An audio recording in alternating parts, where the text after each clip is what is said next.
Did you know it's a known fact that Michael Jackson has had one question since his death? Is Annie okay? Since 2001, we still don't know the answer to that question. Sure, people on YouTube believe her mother killed her. Even Herschel Layton said so herself. But did she really confirm it? Hello, Internet, and welcome to wrong channel.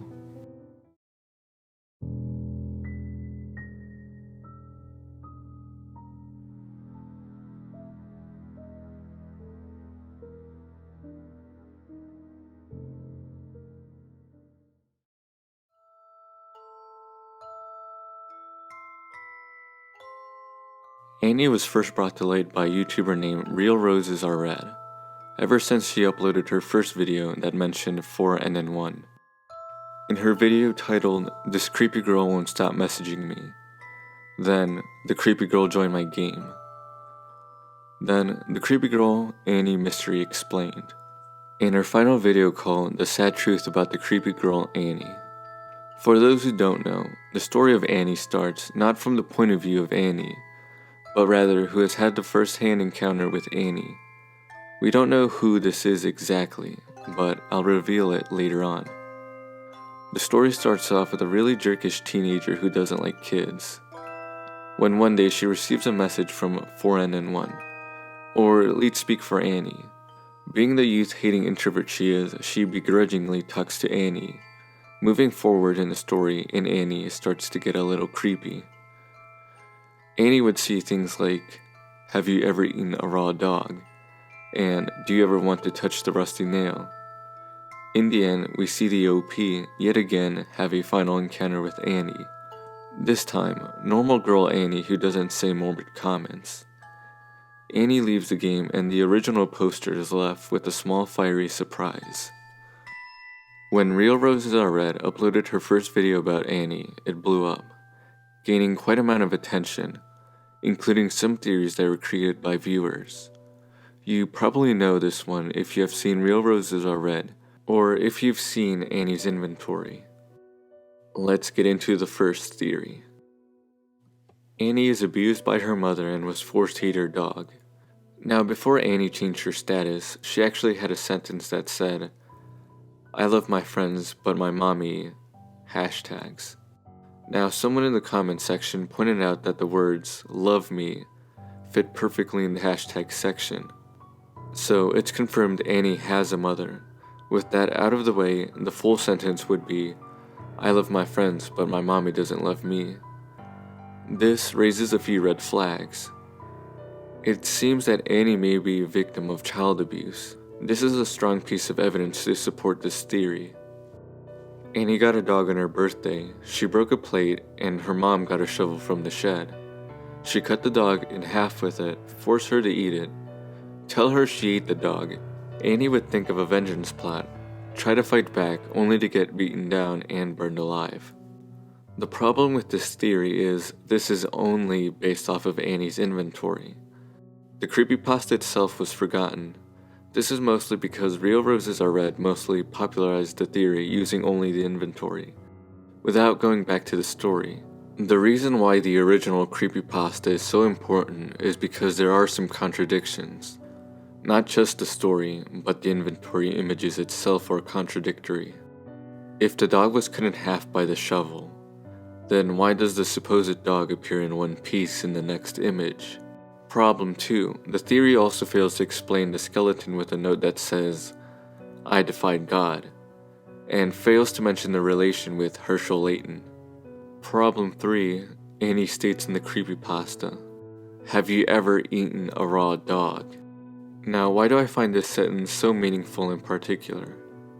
If you take another look at the image titled "Hungry," the dog looks completely charcoal black, cooked if you will. And to put the final nail in the coffin, in an open letter statement, Herschel Layton herself stated that before she revised the story, quote, "My original intention for the story was really bare bones and simple. A little girl was just kind of off her rocker. She'd eat dogs and touch sharp things," end quote. Meaning she would eat dogs on her own will. Her mom would not force her to eat the dogs. And yes, Herschel Layton talks about the mom in that same letter. Her idea ended up being, quote, if Annie stepped even a little bit out of line, she would punish her in an incredibly cruel and unusual way, locking her in a closet, poking her with sharp, rusty objects, making her eat her dog, and then mocking her for all of that afterwards, end quote.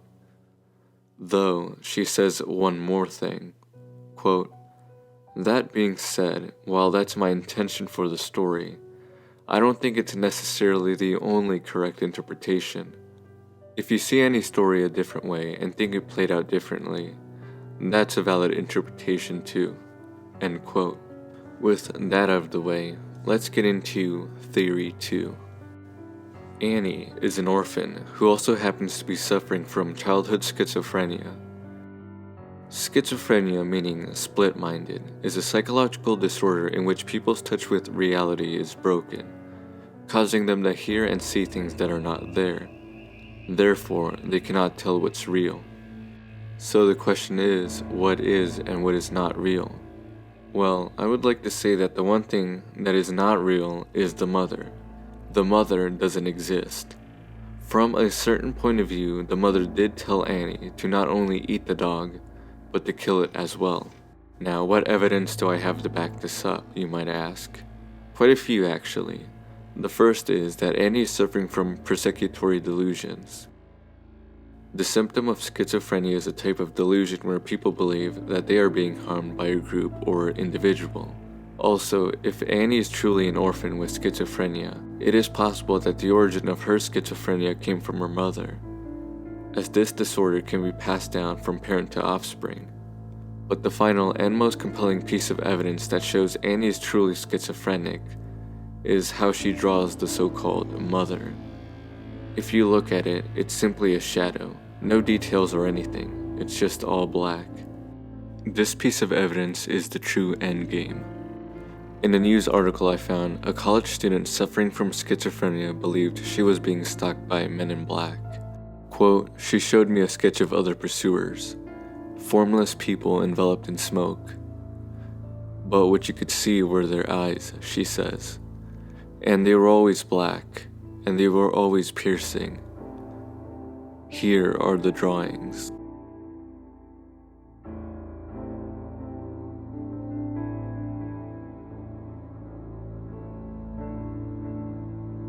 Both drawings are shadowy figures, described as being enveloped in smoke. Now, let's view Annie's story from this perspective. Annie's dog was a stray, which she found on her birthday. And since she was an orphan, she has to live alone. And one day, she breaks her quote-unquote mother's plate. The startling event leads her into one of her schizophrenic episodes, in which she can hear her mother's hurtful words in her head, but she can only see a shadow person. The voices repeat the same sentence over and over. From the shed. From the shed. Annie cannot handle the pressure, and she, herself, kills the dog by cutting it in half. The hungry image was also just an hallucination, as the dog is back in one piece. In the mocking image, Annie is tormented by the voices in her head. The hallucinations don't leave. In the next image, Nasty Plot, she thinks evil thoughts to make the hallucinations return once more on purpose. During the next few images, she cannot do anything. As she states, quote, a child cannot do anything. This is because Annie doesn't understand what she is suffering from. She's only fighting air. Her moment of schizophrenia would inevitably cause her house to catch on fire, because as I stated before, she was fighting nothing, causing an accident perhaps. This would make her see one final hallucination before she died. Annie is forced to be stuck in the digital world called Roblox. And there you have it, folks. Annie is truly suffering from schizo. Oh wait, what is this? My theory happens to be flawed in one aspect. Herschel Layton. Now, why am I bringing the author of the story here? Because if Annie was truly schizophrenic, how does Herschel Layton matter? Easy. Herschel Layton let Annie die. Yes, the plot just thickened. Herschel Layton is the key to answer Annie's virtual world. I theorize that Herschel Layton wrote the creepypasta, not just in real life, but in creepypasta lore. The evidence to back this up is that Herschel Layton and the original poster are both female. They are both developers, and most importantly, they both know Annie. And to truly reinforce this final part, let's assume Herschel Layton's An Open Letter is canon, part 2 of Annie's story, an unexpected plot twist. Then all the pieces fall together neatly. And from a certain point of view, Herschel Layton's open letter is more of an open, cryptic confession. If you look at some of the sentences, you can pick out things, quote, "I thought Annie was buried deep underground by this point," end quote, and, quote, "I actually tried to disown the whole story at first."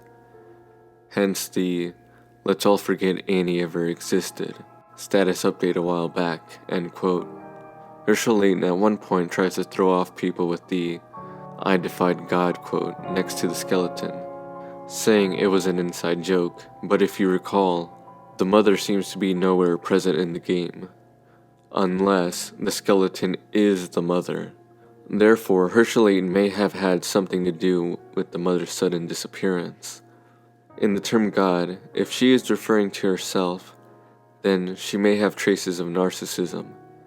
If this is true, then Herschel Layton must have had to live with Annie at some point, even though she states she has no family members. This is an impossibility. And remember, this is from a certain point of view. Her family members may not have Roblox accounts, but Annie has to have a family nonetheless. Annie does want revenge, not against her mother, but rather against Herschel Layton. Annie only follows Herschel Layton because Annie wants her to be put to justice. Herschel Layton's story about Annie is true, but a lie at the same time. Herschel has manipulated it where, in the end, she makes herself the victim, and her mother to blame. But no, Annie and her mother both suffered the same horrible condition. And to put the final nail in the coffin, think about how similar this sounds. A girl is trapped inside a virtual avatar, who will only be in peace when her perpetrator is put to justice. What story has a child or children killed, then their bodies put in a different form, or an animatronic to be exact? If you answered FNAF, then you are correct. Annie can be similar to Freddy. They just wanted to make other people happy. While Herschel Layton, who's basically Purple Guy, had something to do with their deaths. Herschel Layton is the real villain of Annie's story. She is manipulative and deceptive. In the story, not in real life, just to make that clear.